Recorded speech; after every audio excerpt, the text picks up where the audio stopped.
Buen día, gente linda, ¿cómo están? Qué gusto volver a una nueva clase con ustedes.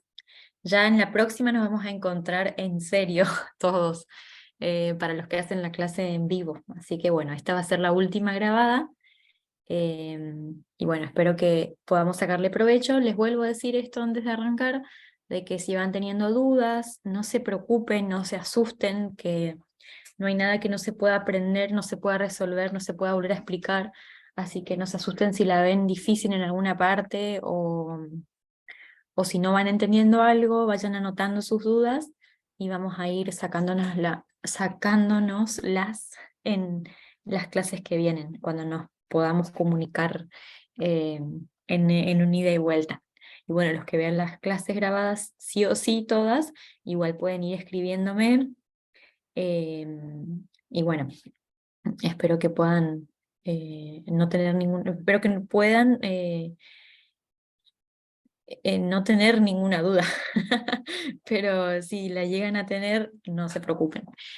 Bueno, les pido disculpas porque la clase pasada quedó medio colgada, se me cortó ahí y bueno, no me pude despedir de ustedes, así que les pido disculpas por eso y vamos a terminar esa última partecita que nos quedó pendiente.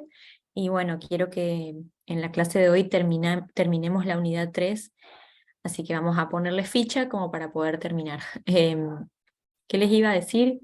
Bueno, acuérdense que este fin de semana ya termina su tiempo como para que puedan ir respondiendo en el foro, ¿sí? Así que bueno, espero que lo hayan podido hacer.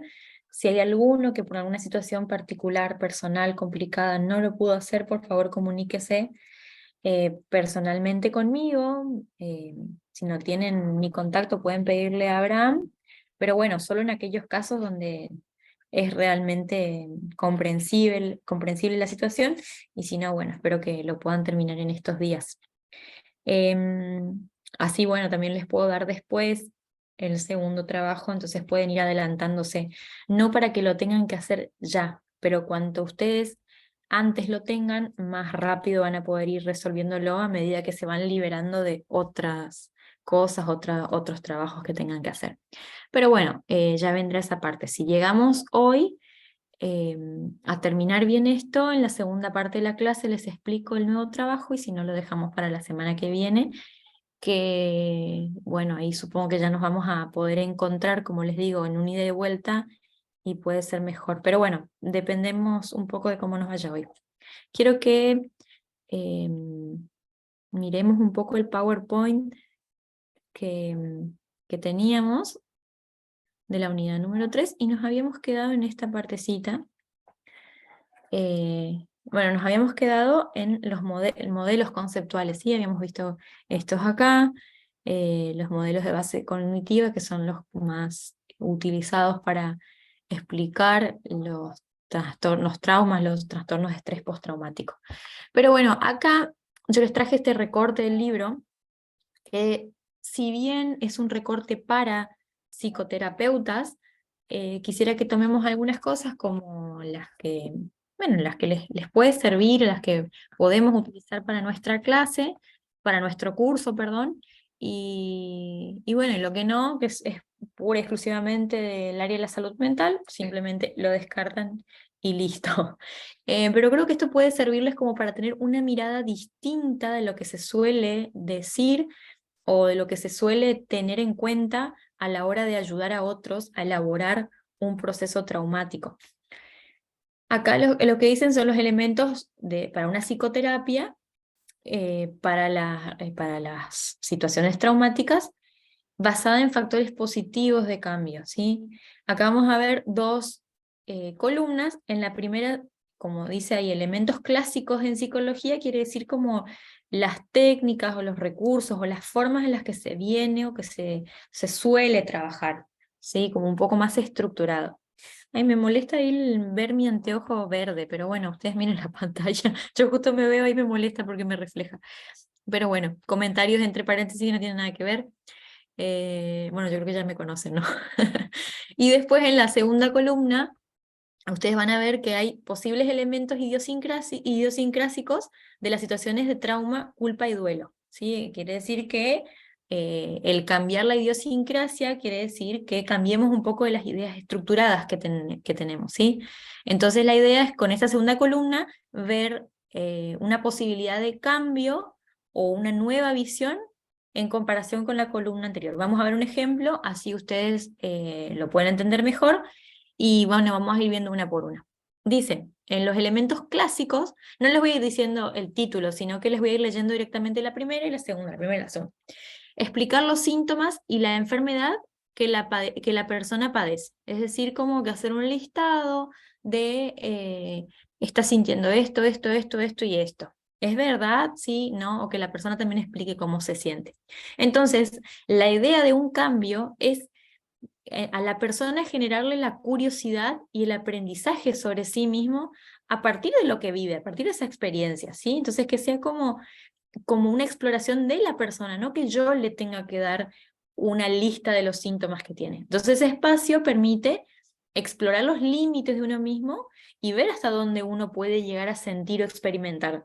Porque a veces podemos, no sé, por ejemplo, tras haber sufrido un accidente, le quedan ciertas sensaciones y nosotros podemos describirle ciertos síntomas que puede tener y la persona puede que en serio los esté sintiendo y nos confirme que sí.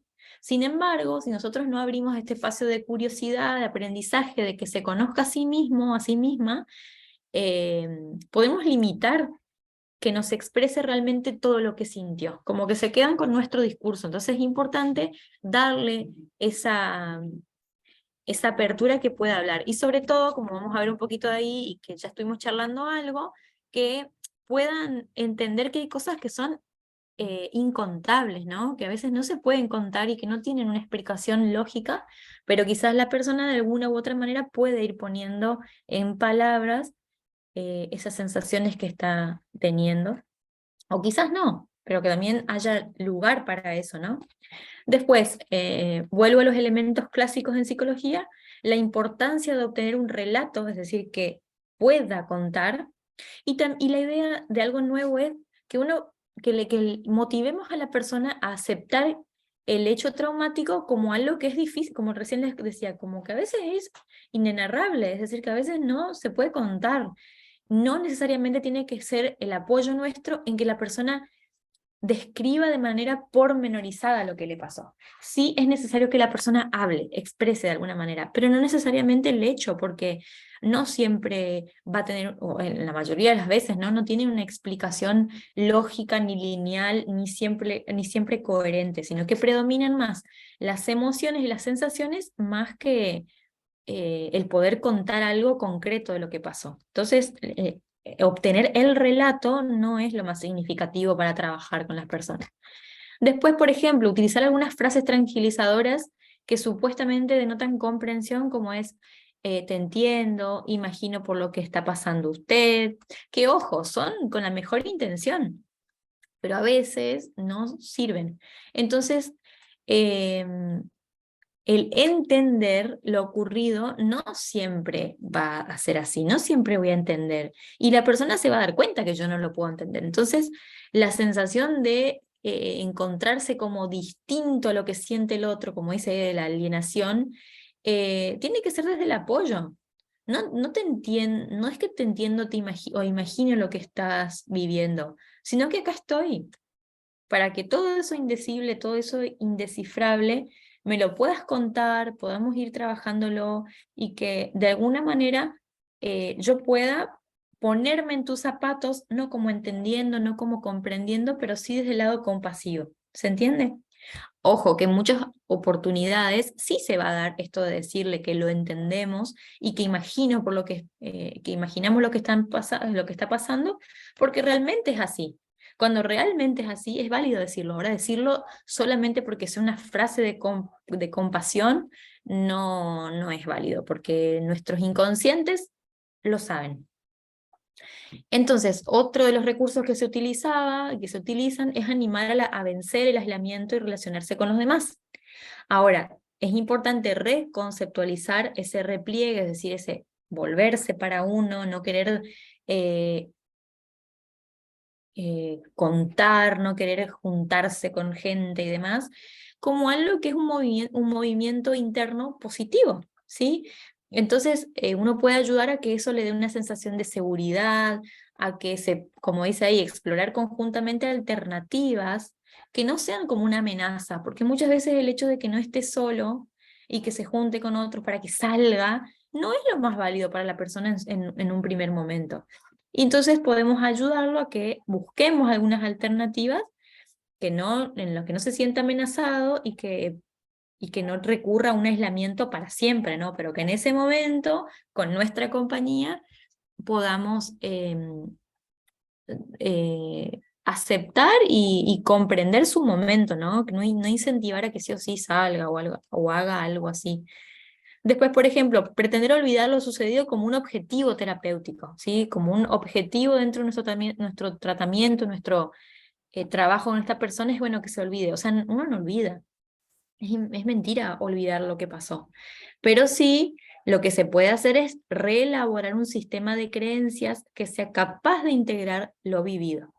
Es decir, como dice, y vivir con, es decir, asumiendo e integrando lo ocurrido como algo que será parte de uno, ¿sí? Entonces, yo no me voy a poder olvidar del hecho traumático. Sí es cierto que puedo aprender a entender que si en cierta forma es parte mía, puede estar en mí, pero no dominarme, ¿sí? Cambiar ese sistema de creencias de que sí o sí la vida tenía que ser de determinada manera y esto vino a trastocarme, a trastocar todo lo que yo estaba viviendo, a poner en desbalance todo lo construido, si bien esto pasa, que uno puede ir integrando lo vivido como parte de la vida, como parte del proceso, como para que no tenga una dimensión tan grande que como que escape a la persona y que la persona tenga las ganas de olvidarlo. Intentar eliminar la culpa como emoción bloqueante, ¿sí? Creemos que, a ver, la culpa no es algo que sirva, ¿no? Porque es algo que sí nos perjudica a largo plazo, pero en un primer momento es como aparece como dice, hay una necesidad de darle lógica y mantener ese control de las cosas. Entonces la primera parte donde aparece la culpa es darle la libertad de que coexista con la persona para que de a poco eso se vaya sacando, ¿no? Bueno, acá marcar un adecuado setting terapéutico, esto hace referencia a que uno tiene que tener como cierto encuadre de trabajo y seguir esa misma línea. Bueno, lo que propone acá es como eh, no tener como una línea de trabajo como rígida, sino como que dar la posibilidad de ir cambiando como el marco terapéutico de una forma capaz atípica que uno no se imaginaba hacer. Qué sé yo, un día, por ejemplo, nos juntamos en la plaza. Bueno, cosas así, pero es como esto, como le decía, por ahí un poco más de psicología, ¿no? Después, otro de los elementos clásicos de la psicología es revertir el desencanto de la víctima, ¿sí? Entonces, acá lo que se propone es explorar conjuntamente formas de resistencia asociado al hecho de ser superviviente, desarrollar flexibilidad ante situaciones futuras que sean nuevas, digamos. Entonces, ¿qué quiere decir con esto? Que como que si hay algo que desencantó a la persona, a la víctima, a la persona con la que estamos trabajando, que es algo que la desanimó, que la dejó desvalida, que la dejó muy mal, como que uno trata de revertir eso, ¿no? Con la parte de positividad.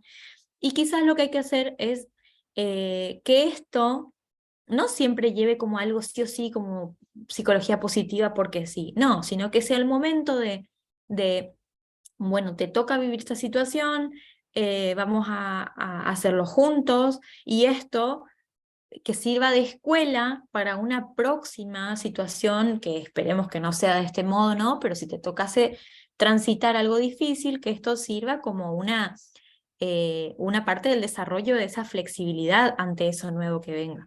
Entonces, no necesariamente tiene que ser revertida toda la sensación, ¿no? Sino aprender a convivir con eso para que de a poco solito vaya pasando.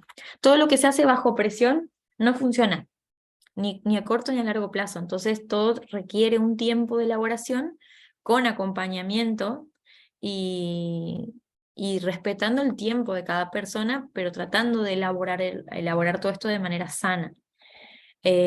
Otros elementos clásicos tienen que ver con confrontar la negación o el desplazamiento, ¿sí? Confrontar por qué estás negando la situación, confrontar por qué no querés ver la realidad, por qué estás haciendo totalmente otra cosa en vez de, no sé, detenerte a llorar por lo que está pasando, porque estás todo el tiempo metido atrás de una computadora trabajando o haciendo deporte y no te das cuenta de lo que pasa, que es una forma de negación, ¿no? Entonces, acá, en este tiempo, es importante respetar la negación, hacerle saber que está en el proceso de negación, pero, como dice, lo útil en terapia no es la verdad, sino la narrativa que la persona trae sobre ella. Acuérdense que hablábamos de diferentes tipos de diferentes formas de ver a la situación, ¿no? A la construcción social. A veces no es lo vivido, sino lo que yo interpreto de eso, la verdad de cada uno.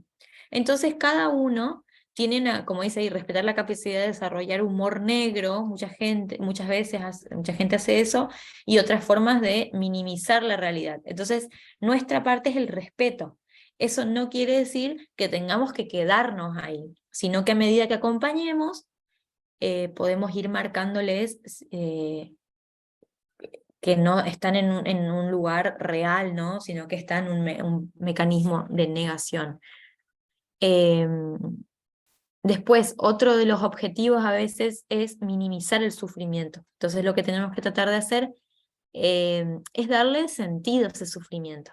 Aceptar el sufrimiento, aceptar el momento vivido, no magnificarlo, pero tampoco minimizarlo, porque el sufrimiento está en el momento y la forma en la que tienen que estar. No maximizarlo sí es importante. Después, buscar aspectos positivos de las experiencias, es decir, a ver, de esto, ¿qué es lo bueno que podemos sacar? Y en realidad acá no existen aspectos positivos a veces de algunas cosas, o la persona no lo puede ver, por lo menos en esto. Algo que es muy común es, por ejemplo, eh, asaltaron a alguien y te robaron toda la plata, les robaron toda la plata, pero bueno, ¿qué puedes sacar de positivo en esto? Bueno, que no me mataron. Sí, sacas de positivo, pero la sensación fea de que, de que te robaron o de que lo robaron está igual. Entonces no hace falta buscar algo positivo de la situación, pero sí se puede buscar algo positivo del modo de reacción. De decir, bueno, te puede estar contando eso o puede estar vivo después de tal situación y bueno, la forma en que tuvo de reaccionar. Entonces es buscar una forma positiva en lo que se hace y no en el hecho en sí mismo, ¿sí? En cómo actúa la persona a partir de lo traumático, no del hecho en sí mismo, ¿sí? O de la experiencia. Ahora, también otra, rebatir la lógica de los hechos, es decir, como tratar de encontrarle las causas, las razones y las explicaciones, porque eso tiende a hacer la persona en un proceso postraumático, es como querer, como habíamos visto, rellenar espacios.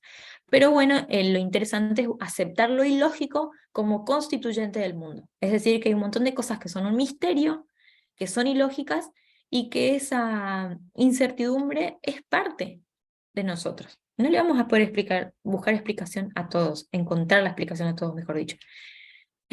Tampoco es bueno combatir los sentimientos negativos,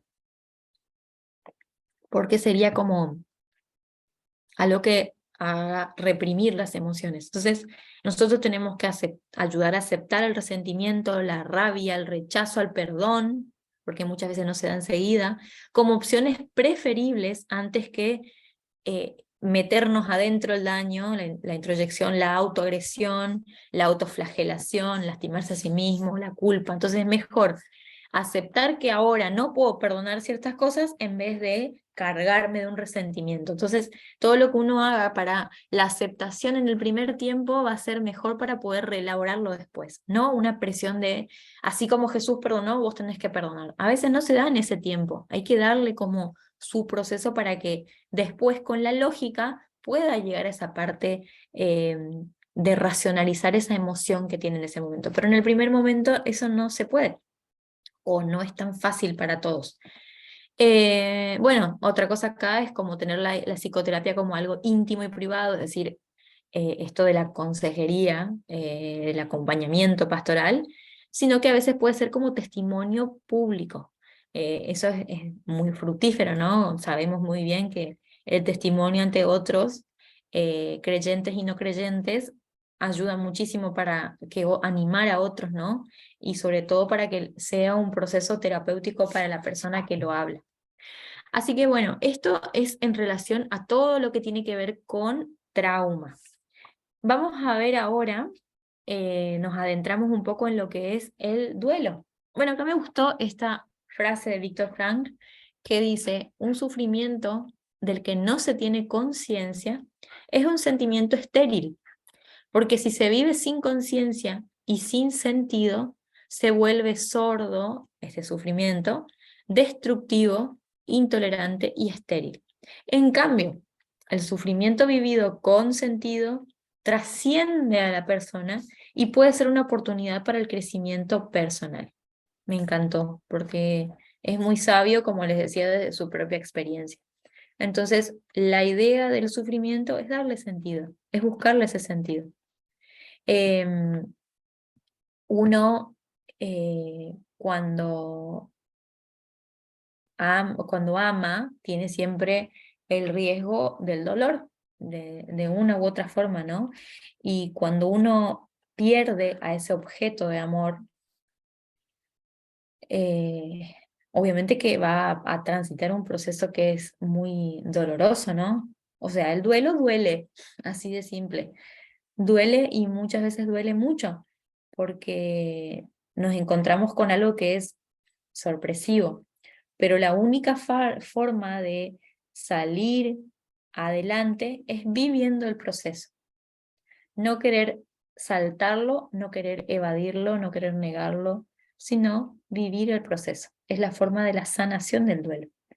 Dice que el sufrimiento y el dolor tienen que ser enfrentados porque ¿qué? Mientras más te amo, más me duele perderte. Entonces, esta frase nos lleva a pensar que para que uno pueda estar bien, tiene su riesgo de en algún momento estar mal. Uno tiene que conocer esos contrastes, ¿no? Y el duelo es uno donde más se manifiesta, ¿no? Esto de poner en contraste cuánto amor hubo. Sin amor no hay duelo y no puede haber duelo si antes no hubo amor. Pero lo interesante del duelo es que su función, esto es muy importante, es restituir o sanar. El duelo tiene una función. Uy, tengo que atravesar este duelo, pero sí, bienvenido sea que puedas y que podamos transitar un duelo, porque tiene la función de restituir y de sanarnos. Depende de cómo lo elaboramos. Si no lo elaboramos de manera normal, podemos llevar a un duelo, llegar a un duelo sano o patológico, pero dentro del duelo normal tiene una función muy válida, muy, muy interesante de poder vivirla porque es parte para el crecimiento de la persona, ¿no? Ahora, es importante hacer una diferenciación entre lo que es el duelo y el dolor y el sufrimiento, ¿sí? El dolor en el cuerpo es físico, ¿sí? El dolor en el cuerpo es un dolor físico. Un dolor psicoafectivo, es decir, que tiene que ver con nuestras emociones, se manifiesta como tristeza, enojo, miedo y culpa. En cuanto a un dolor espiritual, se vive como sufrimiento. Fíjense que no hay una ubicación, no hay una ubicación ni de manifestación física, corporal sería, ni tampoco de manifestación física en cuanto a las emociones. Sabemos cómo uno manifiesta la tristeza, cómo manifiesta el enojo, cómo se manifiesta el miedo, incluso la culpa también, pero el dolor espiritual, que es el sufrimiento, no tiene como un lugar físico, ¿no? No tiene como una forma tangible de manifestarse. Ahora, justamente el dolor psicoafectivo y el dolor espiritual son los que conllevan al sufrimiento, ¿sí? Eh, y Víctor Frank decía que eh, ese dolor es un dolor con sentido, es decir, que le damos un lugar, ¿no? Eh, Cuando uno va a trabajar con una persona que, bueno, como ejemplo, está en un proceso terminal, cuando ya se habla de que estás en el trabajo de muerte, es muy importante para que pueda trabajar sus emociones, para que pueda elaborar duelos, tiene que estar sin dolor, ¿no? Entonces, como uno tiene que ir llevando, ir pasando como etapas para lograr suplir necesidades más superiores. ¿Y cómo se hace eso? Empezando desde lo físico para arriba. Es decir, que si yo quiero trabajar en la persona un dolor, un sufrimiento en este caso espiritual, va a ser muy difícil si la persona está agonizando con mucho dolor. Entonces es muy importante que se calmen dolores físicos para que se pueda trabajar la parte psicológica, psicoafectiva, emocional, para que luego se pueda trabajar en sanar relaciones sociales o familiares, para que todo esto lleve a un crecimiento espiritual y que la persona pueda tranquilamente descansar en lo trascendental. Esto no quiere decir que tenga que ser lineal, ¿sí? Porque cuando uno trabaja lo espiritual, eh, obviamente que engloba todo lo que tiene que ver con las relaciones con los otros y con uno mismo, teniendo como base, obviamente, ¿no? Esa verticalidad de la relación con Dios, pero la relación con Dios igual vamos a manifestarla de una u otra forma con nosotros mismos y con los demás. Entonces, esto es como un todo, ¿no? Pero para que se llegue directamente a esa parte trascendental, primero tiene que estar como el alivio físico, ¿sí? Em, Ahora, nosotros como que en la sociedad, ¿no es cierto? Es como que no se habla mucho de la muerte, es como algo tabú, ¿sí? En su momento hablar de sexo era muy tabú. Fíjense que hoy ya está como un poco más liberado, quizás en extremo, ¿no? Pero el tema de la muerte no. Nosotros tenemos una concepción cristiana de la muerte y quizás sí se toca un poco más este tema, pero sin embargo cuesta tener esa sintonía, ¿no? Eh, Hay mucha gente que dice, bueno, ya basta con tantos problemas que tenemos en la vida para todavía sumar uno más de complicarse con cosas de la tanatología, es decir, con la muerte. ¿Para qué me va a venir a hablar de eso si ya sé que igual va a venir? El tema es que la gente no sabe que cuanto uno más acepta la muerte como parte de la vida y entiende que esto es algo inevitable, pero al internalizarlo como parte del proceso natural de vivir, se vive mejor la vida. Por ahí fue un trabalenguas, ¿no? Pero cuando uno sabe que tiene como una fecha de caducidad, cuando sabe que es finito, puede valorar mejor lo que tiene. Si bien nosotros tenemos nuestra esperanza superior, en esta vida somos finitos y nos cuesta aceptar esas pérdidas.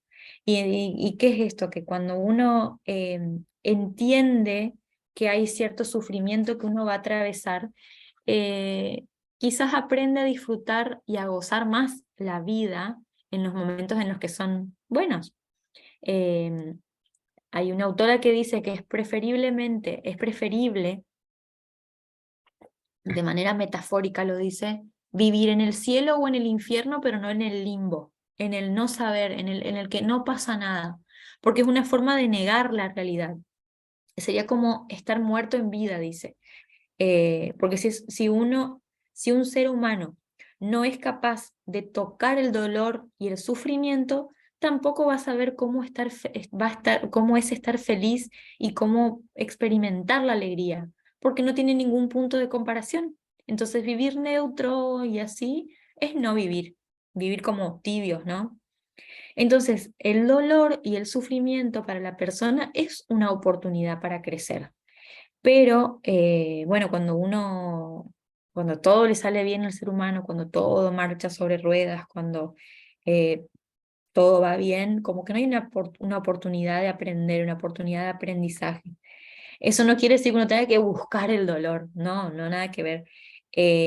Pero sí es importante estar conscientes de que el dolor y el sufrimiento son parte de la vida. ¿Qué dijo Jesús? Que en la vida vamos a tener aflicción. Él nunca nos vino a decir que ustedes no, porque son cristianos, nunca más van a sufrir. Al contrario, yo creo que se sufre más. Pero se sufre quizás cuando uno es consciente de otra manera, ¿no? Eh, a ver, Víctor Frank también decía que el sufrimiento que uno puede evitar, hay que evitarlo. Si podés evitar un dolor, evítalo. Pero el que no podés evitar, asumilo. Eso es lo más sano que uno puede hacer. Asumir el dolor, aceptar ese sufrimiento. Pero sí hay sufrimientos que son evitables y otros no. Por ejemplo, si uno está en una pareja en la que la relación no marcha, que no hay reciprocidad, que es una pareja de noviazgo, donde no tienen los mismos objetivos, donde eh, no va, ese sufrimiento se puede evitar terminando con la relación. Vendrá el proceso de duelo y todo lo que implique, pero es un sufrimiento que tiene su fin de objetivo y su fin también de culminación. Ahora, hay otros sufrimientos que son necesariamente dolorosos y que hacen sufrir a la persona, que son la muerte, la enfermedad, ¿no es cierto? Que lo único que uno puede hacer para tener un proceso sano es asumirlo, es aceptar ese proceso que nos toca. Porque si no, uno hace un desgaste de energía muy grande. Ahora, el dolor y el sufrimiento siempre van a ser un misterio, ¿no?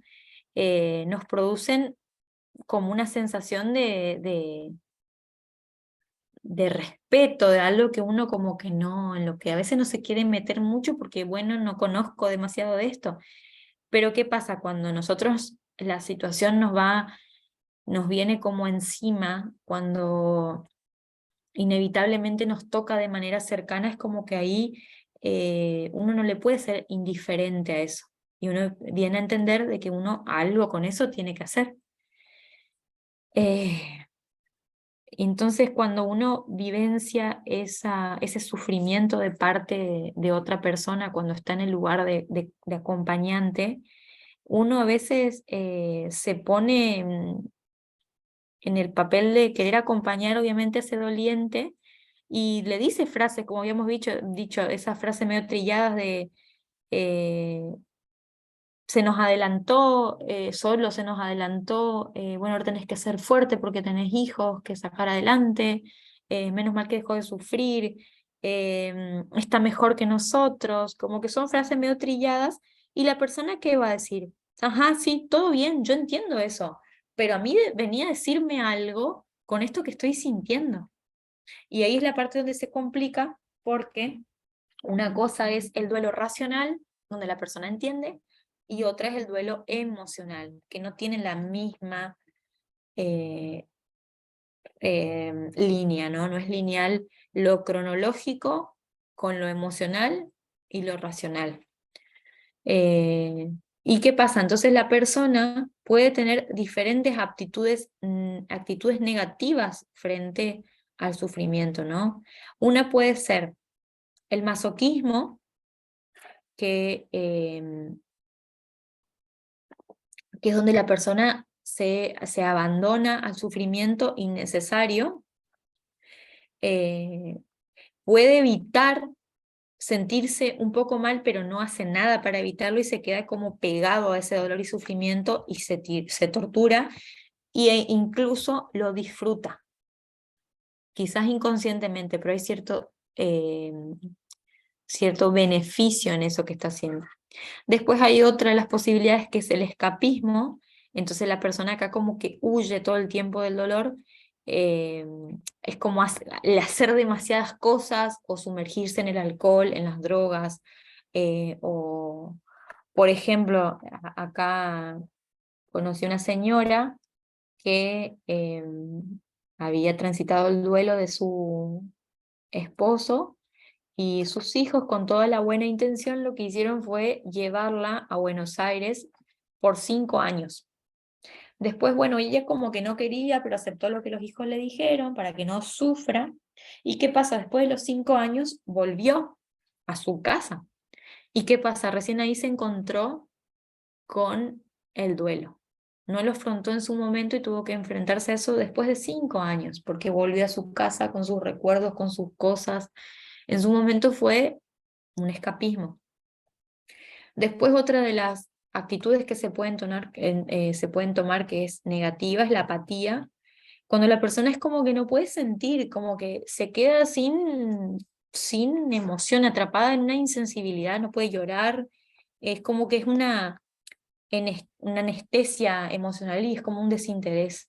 El otro día me decía una chica en el consultorio que, bueno, venía transitando como unas sensaciones así de angustia y, y habían pasado algunas cosas que le molestaron muchísimo y después me dice, es como que estoy, como que todo me da lo mismo, como indiferente.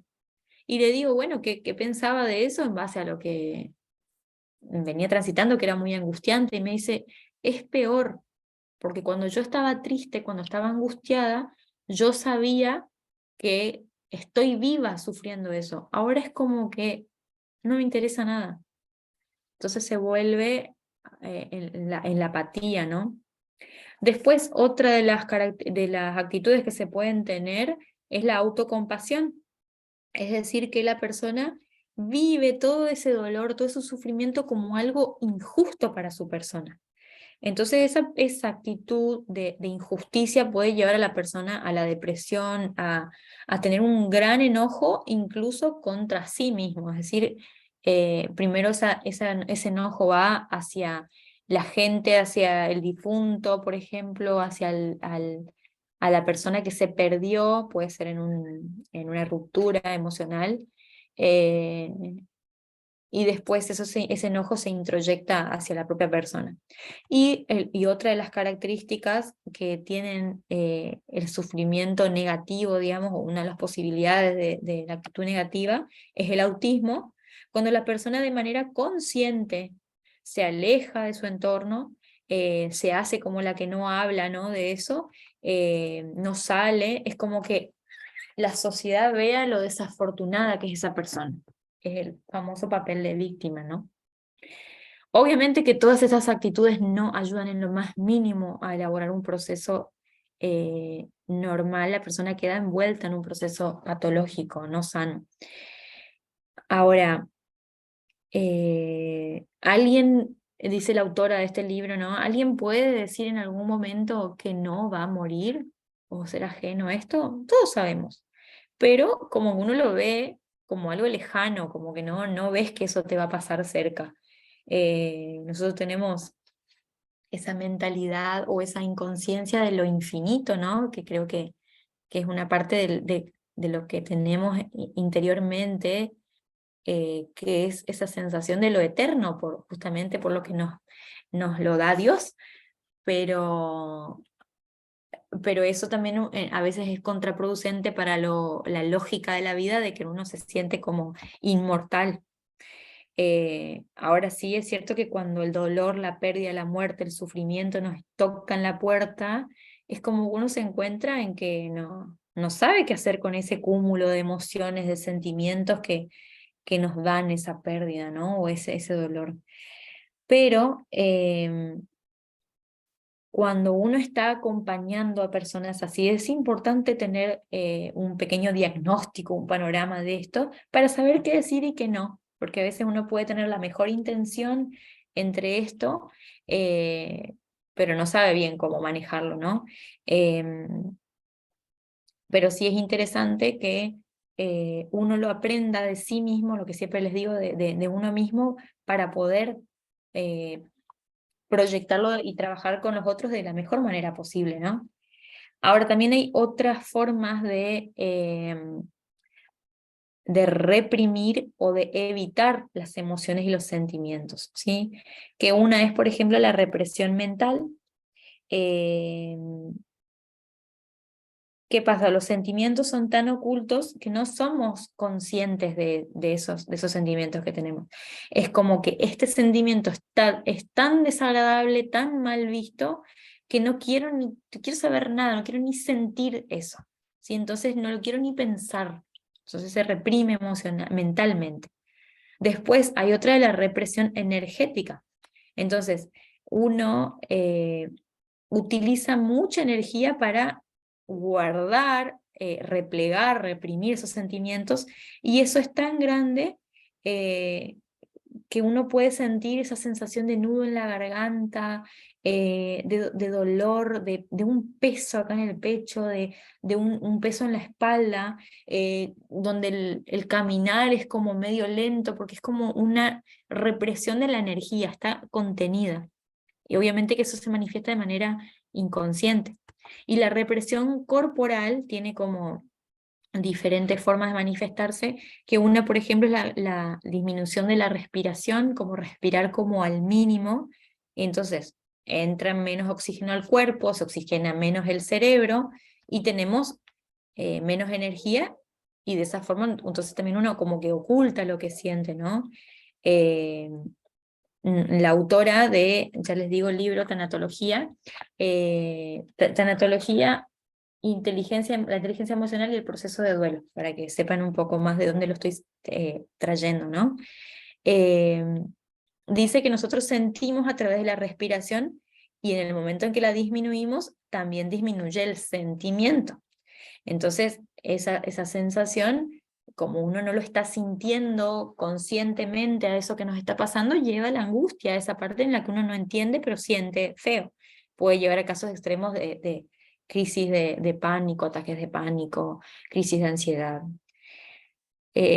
Otra parte, digamos, que en la que se puede manifestar esa represión corporal, que es una que sabemos muchísimos, que es el tensar los músculos de manera permanente o de manera crónica, inconscientemente, que de esa manera nosotros evitamos el sentir en el cuerpo, ¿no? Entonces, todas las contracturas musculares muy dolorosas, las tensiones del cuerpo tienen su origen en una represión emocional corporal.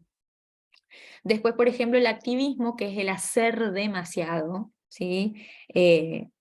La realización de actividades frenéticas. Entonces, es como una manera de evitar lo que me está pasando. Me canso y hago un montón de cosas para evitar sentir.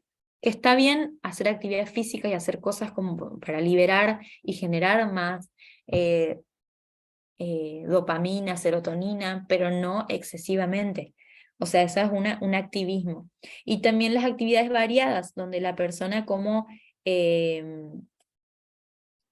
hace un montón de cosas, come, toma, ve tele, va, viene, va al cine, hace esto, hace lo otro, un montón de actividades como también con la función de evitar el dolor. Entonces, todas esas son formas de evitar sentir, y que tampoco son sanas, para nada sanas.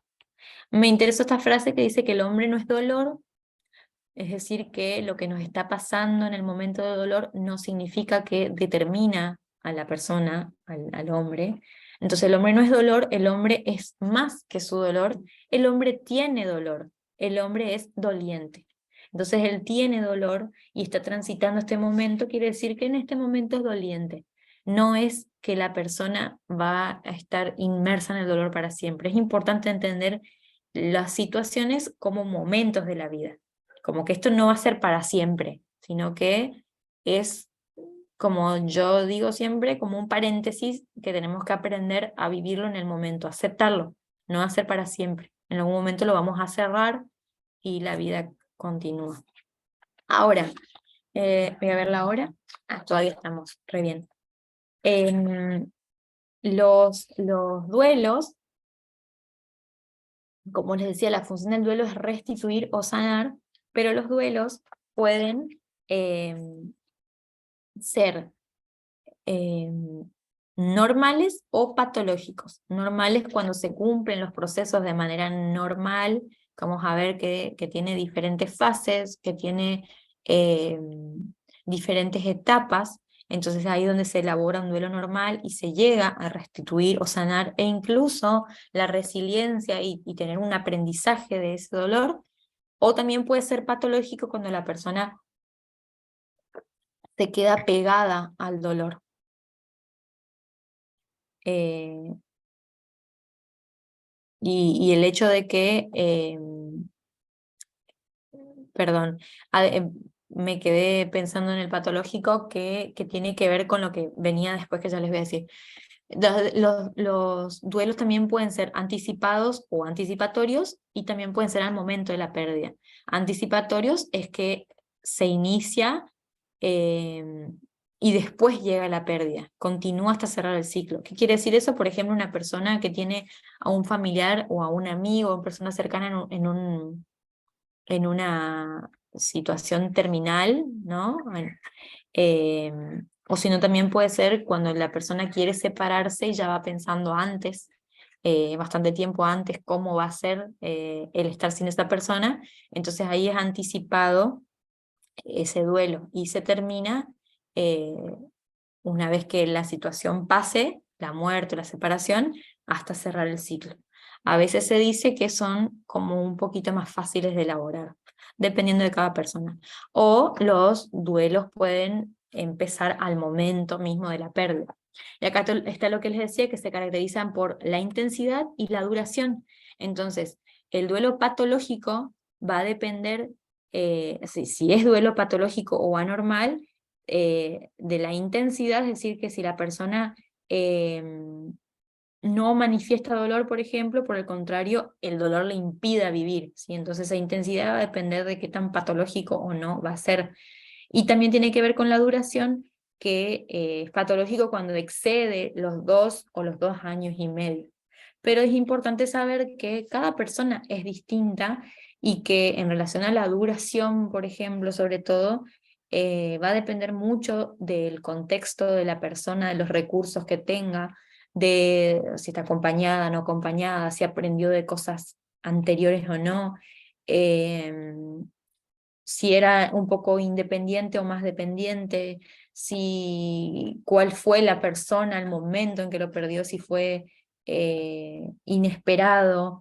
Tiene que ver también si por ahí sufrió otras pérdidas cercanas. Entonces eso es muy relativo a cada persona, no se puede decir que sí o sí va a ser patológico porque se extienda un poco más. ¿Se entiende? Ahora, nuestra sociedad, como les decía, así como evita hablar de la muerte, también evita el dolor. Nosotros hacemos un montón de cosas para evitar sufrir, y no siempre eso es beneficioso, ¿no? Fíjense, cuando uno, no sé, el hecho de, está bien que hay cosas que son como más impresionables y que se tiene que tener cuidado, pero hasta el muerto se maquilla, como para que no parezca muerto. Obviamente que tiene que ver con una cuestión, como digo, que de no generar impresión ciertas cosas, pero es como la sociedad nos viene a marcar que el dolor, que el sufrimiento es como inaceptable. Otro tipo de cosas, por ejemplo, que a los niños no se les permite asistir a entierros o a velorios, y como queriendo evitarles un trauma, y puede ser todo lo contrario. Justo no vio nunca más a esa persona, se fue a no sé dónde. Eso es lo peor que uno puede hacer, porque el niño siempre va a estar esperando a que vuelva, o también va a tener miedo a que si yo le digo que su abuelo se fue lejos y nunca vuelve, entonces ese niño puede pensar que también así sus otros referentes pueden irse y abandonarlo y no volver nunca. Entonces es necesario, aunque no tengan el proceso igual que nosotros, que ya después en la otra unidad vamos a ver el tema de los niños y la muerte, pero siempre es importante decir la verdad, y en la medida en que el niño tolere y que nosotros consideremos que pueda estar en el momento del entierro del velorio, es necesario que esté. No hace falta que esté todo el rato, ¿no? Pero que sí vea, ¿no? Naturalizar un poco la muerte hace que los niños lo manejen mucho mejor que nosotros, pero el tema es que si hay algo en nosotros que no lo resolvemos, es difícil transmitir eso a los niños, pero hay que intentar hacerlo. Otro tipo de cosas que se suele hacer es recetar calmantes al momento en el que la persona está sufriendo la pérdida, y eso es totalmente contraproducente porque se evita el dolor y el ser lúcido y consciente de lo que está viviendo en ese momento. Hay casos y casos, ¿no? Pero lo mejor es dejar que la emoción salga. Entonces, la única forma de que uno pueda afrontar esto de manera saludable es aceptando el dolor, viviéndolo. Como les decía, hay una parte de duelo racional y duelo emocional. Entonces, cuando muere, por ejemplo, cuando estamos ante la muerte de un ser querido, es como que uno se olvida de eso. Y hay una parte que es la aceptación intelectual y otra es lo que la emocional o la afectiva, ¿no? Y es importante que la que implica lo afectivo y lo emocional tiene que tener su expresar esa emoción, expresar eso que se siente de manera libre. Y estos son como dos duelos, se tienen que elaborar los dos duelos para decir que uno sanó y se restituyó, el duelo racional y el duelo emocional. El duelo racional es mucho más fácil de elaborar porque es algo de lo que uno está seguro de que la persona murió, que ya estaba sufriendo, y que bueno, que mejor que deje de haber sufrido, o que bueno, pasó esto que es inesperado, pero entendemos que ya no va a estar más, que la vida sigue, un montón de cosas. Y ahí está la parte en la que uno dice, Señor, hágase tu voluntad, pero en los bueyes de mi vecino. Y ahí es donde está la parte en la que uno entiende, pero que lo emocional es lo difícil de procesar, ¿no? Eh, Ahora hay un ejemplo que dice que en una ocasión se les preguntó a un grupo de personas cómo les gustaría morir. Y bueno, la mayoría dijo que prefería morir durmiendo, sin sentir dolor, o de viejitos, y bueno, sin enterarse. Y bueno, esa es la muerte ideal, ¿no es cierto? Eh, que todos nos gustaría experimentar. Pero cuando se les dijo que iban a morir de un cáncer terminal con fuertes dolores y que cada día verían a sus seres amados desgastarse y sufrir por su dolor, las personas obviamente inmediatamente respondieron que no, que así no les gustaría morir, a nadie nos gustaría morir así, ni nosotros ni ver así a nuestros seres queridos. Entonces, lo que lleva a la conclusión de esta autora es decir que los seres humanos no tienen miedo a morir, no es tan grande el miedo a morir, sino el miedo a sufrir dolor y sufrimiento. Ese es a sufrir el dolor, digamos, a tener dolor, a experimentar el sufrimiento. Eso es lo que uno más tiene miedo, ¿no? A que por ahí, bueno, nosotros que entendemos que tenemos una esperanza, la muerte como decía Pablo, la muerte es ganancia. El tema es que lo que implica la muerte, que es el sufrimiento nuestro de los otros, es lo que lleva a tener ese miedo, ¿no? El miedo al desamparo, que nos dejen solos nuestros seres queridos, a sentirnos impotentes al sentimiento, hacia las lágrimas, a no saber qué hacer con la vida, con lo que viene, ¿no? Enojados también con el muerto porque se fue y ahora qué hago, sin él me dejó acá, qué voy a hacer sin él, sin ella. Entonces hay un montón de emociones que tienen que ver más con eh, el miedo al dolor y el sufrimiento que a la muerte en sí misma. Bueno, yo quiero dejarles acá. Ah, no, todavía tenemos tiempo, perdón. Vamos a hacer esto acá. Pensé que ya estábamos más pasados de la hora. Acá tenemos tipos de duelo, según otro autor que es Vicente Prieto, que es del libro, ya les digo, La pérdida de un ser querido. También tiene ahí. Y él va a hablar de que hay tres, ay no, esperen que me pasé, acá está. El duelo normal, el duelo anticipatorio y un duelo complicado. Y yo acá quiero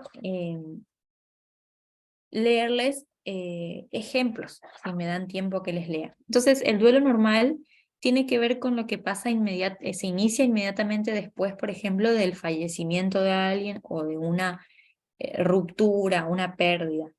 Entonces, la persona primero siente aflicción, tristeza, eh, hay una variabilidad importante de emociones con una intensidad que cambia, que va y viene, pero de a poco va asumiendo la pérdida, pasa por este proceso de aceptar el duelo racional, intelectual, y después va elaborando esto de lo emocional, y aunque aún sigue sintiendo muchísimo dolor, con episodios que los llevan a la tristeza, al llanto, de a poco es capaz de, entre echar de menos, entre extrañar, ir pudiendo normalizar esas emociones y entender que va a tener que aceptar y va aceptando la vida sin esa persona. Entonces acá lo importante es que aparecen dos mecanismos que son la aceptación y la adaptación, que es como el proceso mental que es más importante para retomar la vida sin la persona que, que falleció o que se fue de nuestras vidas. Entonces es dentro del proceso normal. Ahora tenemos después otro que es el duelo anticipatorio, que bueno, por ejemplo, aparecen como sentimientos encontrados de la persona, por ejemplo, ante una enfermedad terminal de un familiar o una amistad muy cercana, algunas personas tienen como ese desgaste, sufren el desgaste emocional, lo que significa ir y venir, lo que significa ver a la persona sufriendo, entonces aparecen un montón de pensamientos que son recurrentes en relación a que es preferible que se muera, que ya se vaya. Entonces me saco este peso de encima de tener que ir y venir porque es mucho desgaste, y también mi familiar querido, mi persona querida deja de sufrir.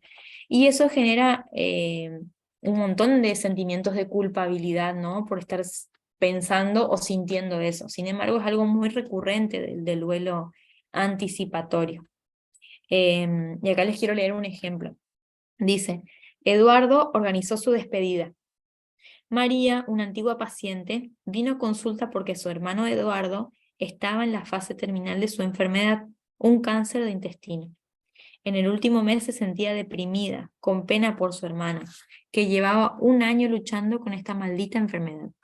Dormía mal y se pasaba el día pensando en su hermano y en si ella sería capaz de abordar su muerte, pues por muy esperada que fuese, no terminaba de hacerse a la idea. Pero tratar la angustia que sentía, para tratar la angustia que sentía, le propuse que preparara una despedida a su hermano, que le hablara de que ha merecido la pena haber convivido juntos durante esos años, de anécdotas y momentos altamente felices, y de cómo habían resuelto los problemas acontecidos durante su vida, y sobre todo lo que se habían aportado el uno al otro.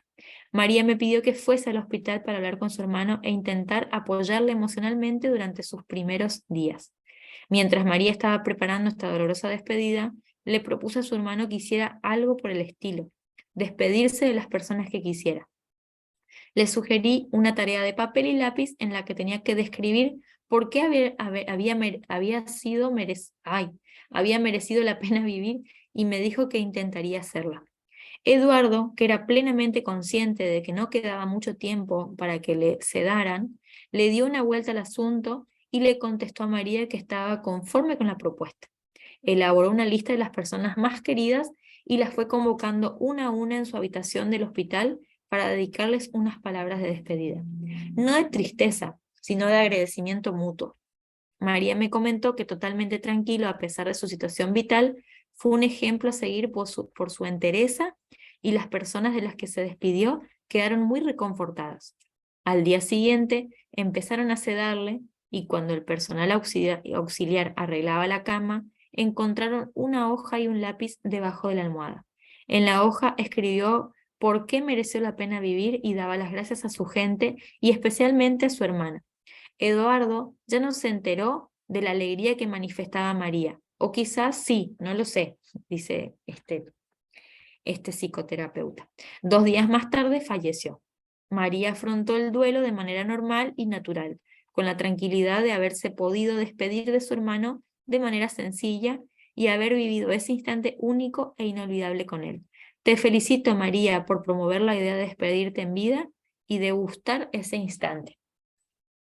Me gustó ese ejemplo, más allá de que sea la mirada como esto del autor del libro, que bueno, era una paciente de él, pero me parece interesante y lindo el ejemplo, ¿no? De cómo es un duelo anticipatorio, pero se procesa de manera normal, tanto del que va a fallecer como de la persona que sufre ese duelo después de la muerte, que es su hermana, ¿no?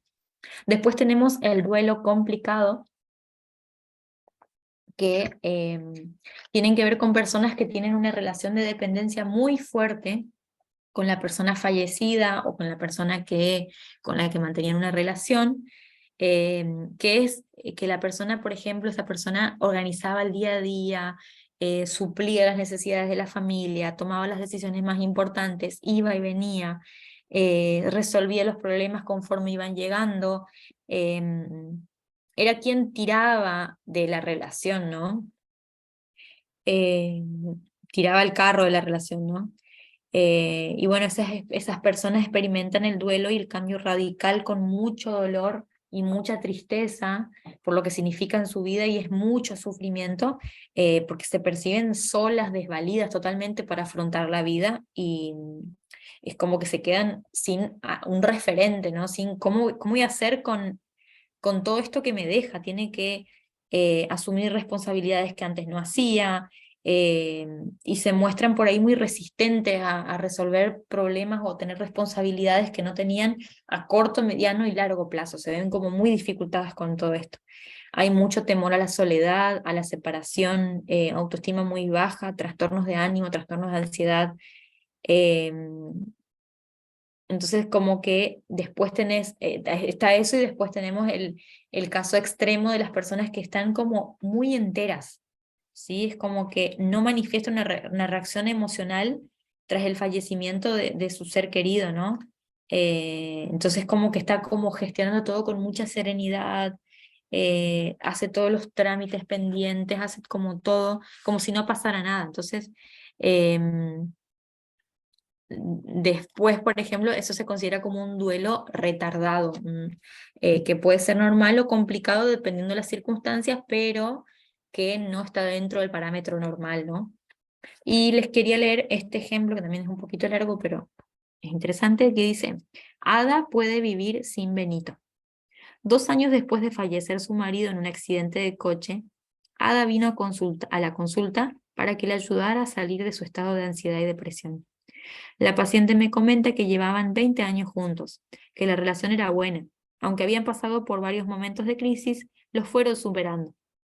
Benito era una persona muy activa, bombero en un aeropuerto, y cuando no trabajaba se ocupaba de todo. Ada es funcionaria administrativa en un ministerio y reconoce que nunca había tenido iniciativas ni tanto empuje como su marido. Benito se ocupaba de las tareas de la casa, llevaba los temas económicos, los seguros, el coche, organizaba el fin de semana con los amigos. Ada dependía totalmente de él, pues era muy cómodo y se dejaba llevar. No hacía nada sin él. Cuando falleció sintió que la vida había terminado para ella. Desde ese momento había sido un calvario, a pesar de que su familia le apoyaba. Había tenido varias bajas laborales por ansiedad y depresión. Siguió tratamientos psicológicos y farmacológicos que no terminan de funcionar porque los abandona al poco tiempo. Dejó de relacionarse con los amigos de su marido. Aislada en lo social, se limitaba a trabajar como cuando estaba en condiciones de hacerlo, y a regresar a casa, comer la comida que le preparaba su madre, que vive cerca, dormir la siesta y ver la televisión hasta que se quedaba acostada. Y vuelta a empezar: no tengo ganas de hacer nada, decía. No puedo vivir sin él, siento mucha angustia. Estoy como embotada todo el día, como una sonámbula. No me encuentro en nada ni me distrae nada. Lo echo de menos todos los días y siento vacío. La casa se me cae encima, no sé cómo tomar decisiones ni iniciativas. Los objetivos que nos planteamos fueron que Ada asumiese la pérdida de su marido y tuviera una vida satisfactoria como ella decidiera tenerla. Es importante esto de ver con la persona, a ver qué querés que logremos. Se hace más en terapia, obviamente, pero es importante a veces ponerse ciertos objetivos, ¿no? Que también ustedes lo pueden hacer. Lo primero fue hablar sobre Benito y la relación que había entre ellos. Me contó cómo murió y cómo eso le afectó a ella desde los primeros momentos de la pérdida hasta la fecha. Era muy importante facilitar a Ada la identificación, aceptación y expresión de sus emociones, hablando de su marido y orientando sus recuerdos hacia los mejores momentos vividos. Le expliqué que tenía que aceptar que lo que sentía era normal, pero que era importante hacer convivir determinadas emociones, tristeza, añoranza, con la realización de actividades cotidianas y una vida normalizada. A continuación, consensuamos los aspectos de su vida que había que cambiar y nos pusimos en marcha. Diseñamos objetivos en todas las áreas: trabajo, tener mayor continuidad y mejorar el rendimiento; familia, disfrutar de la familia, disminuir progresivamente el apoyo recibido para aumentar la autonomía personal y la independencia emocional; amistades, contactar semanalmente con sus antiguos amigos; salud, hacer los chequeos médicos pendientes y fortalecer hábitos saludables; y ocio, realizar actividades gratificantes. Y bueno, ¿qué agregaríamos nosotros acá? También analizamos los recursos personales que había aprendido a lo largo de su experiencia vital, habilidades sociales, para organizar una casa, para gestionar su tiempo, que utilizaría para conseguir estos objetivos, junto con los que aprendiera en terapia. Trabajamos una actitud proactiva, para no esperar a estar bien para hacer las cosas. Para ello, iniciamos un entrenamiento en habilidades para resolver problemas cotidianos y tomar decisiones. Utilizamos la técnica para solucionar problemas bueno, no importa, que consta de 5 fases. Primero, orientarnos hacia el problema, es decir, identificamos qué emociones nos genera: enfado, tristeza, confusión, tensión. La segunda fase hace referencia a la definición y formulación del problema. En esta fase analizamos la situación problemática y nuestro comportamiento en ella, además de establecer los objetivos que nos gustaría alcanzar. En Ada, una situación problemática era que no se sentía capaz de tomar decisiones referentes a su economía. Su objetivo era saber gestionar toda la economía de la casa. A continuación, generamos alternativas de solución, enumerando todas las vías posibles para solucionar el problema. Algunas de las alternativas que barajó Ada fueron que sus padres realizaran todos los pagos, que controlaran las cuentas bancarias, asumir la responsabilidad de controlar la cuenta bancaria, aprender a hacer todas las gestiones y pagos, hacer una relación de ingresos y gastos. Una vez que se tenían claras todas las posibilidades, se pasa a la fase de toma de decisiones, en las que se valoran las consecuencias positivas y negativas de cada alternativa y se elige la mejor o más viable, teniendo en cuenta las circunstancias. Ada eligió asumir toda la responsabilidad de su economía para poder gestionar su casa y tener independencia de la supervisión de sus padres, que hasta entonces había sido muy estrecha. Por último, procedimos a implementar la solución elegida de forma progresiva y fuimos verificando si los resultados se ajustaban a lo que esperábamos conseguir. Poco a poco, Ada se hizo cargo de su economía, consiguió el objetivo de tener cada vez más autonomía. Esta forma de trabajar, la aplicó para tomar decisiones en el resto de los problemas que iban surgiendo. Por otro lado, trabajamos los pensamientos que le asaltaban su forma de pensar. Para ello, contrastamos cada pensamiento con la realidad, con hechos objetivos que apoyasen o refutasen el pensamiento. De esta forma, Ada empezó a sustituir su manera de pensar por otra más ajustada a la realidad, evitando así episodios de ansiedad y bajo estado de ánimo.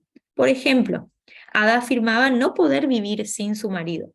La realidad es que en ese momento estaba viviendo sin él, y antes de conocerlo, tuvo vida sin él. Por lo tanto, estamos hablando de un pensamiento asociado a un estado de ánimo que provoca dolor. Pero la verdad era que podía seguir haciendo cosas e ilusionándose en su ausencia. Además, mejoramos la autoestima y autoconfianza en su forma de hacer las cosas. Para ello usamos la estrategia de autorrefuerzo, que consiste en halagarnos a nosotros mismos, decirnos lo bien que estamos realizando algo, nuestra capacidad para resolver un problema o para enfrentarnos a una situación, con pensamientos como: soy una persona competente, seguramente esto salga bien, o lo estoy haciendo muy bien. Vamos, con fuerza. Aprendió a manejar la respuesta de ansiedad mediante técnicas de respiración.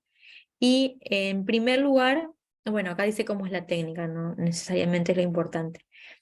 Por último, trabajamos la planificación de actividades gratificantes, además de retomar la relación con sus amigos y mediante actividades de ocio conocer a nueva gente. Paralelamente a todo esto, fuimos retirando la ayuda de su madre y su familia para las comidas y la limpieza de la casa. De esta forma, Ada fue asumiendo sus responsabilidades. Tras ubicar el recuerdo de su marido en un lugar que le corresponde emocionalmente y autorizarse a realizar los cambios propuestos, en la intervención psicológica, Ada mejoró su rendimiento laboral y la relación con su familia. A los 8 meses de tratamiento psicológico, vivía ya de manera autónoma y con satisfacción. Bueno, me encantó este ejemplo porque si bien es eh, un ejemplo muy psicológico, muy de terapia, fíjense que es una forma directiva de trabajar, donde la persona a veces se ve estancada y que ayudarle a hacer cosas concretas, no solo a veces a hablar de las emociones, ¿no? Entonces, fíjense cómo esta persona pudo ir resolviendo cosas de manera progresiva con el acompañamiento de este psicoterapeuta. Quisiera que ustedes resalten por ahí la parte de cómo fue este funcionamiento de los pensamientos y también, obviamente, agregarle nuestra parte más importante que es lo espiritual, que debería estar ahí primero, pero bueno, este, como les digo, es un libro eh, eh, psicológico exclusivamente, entonces no está, pero nosotros sabemos que sí, tiene que estar. Y creo que tiene una ayuda mucho más grande que todo esto que podemos hacer, ¿no? Ahora sí, bueno, vamos a dejar por acá y en un rato volvemos para continuar con lo que nos queda. Así que hacemos un pequeño cortecito y volvemos en un ratito.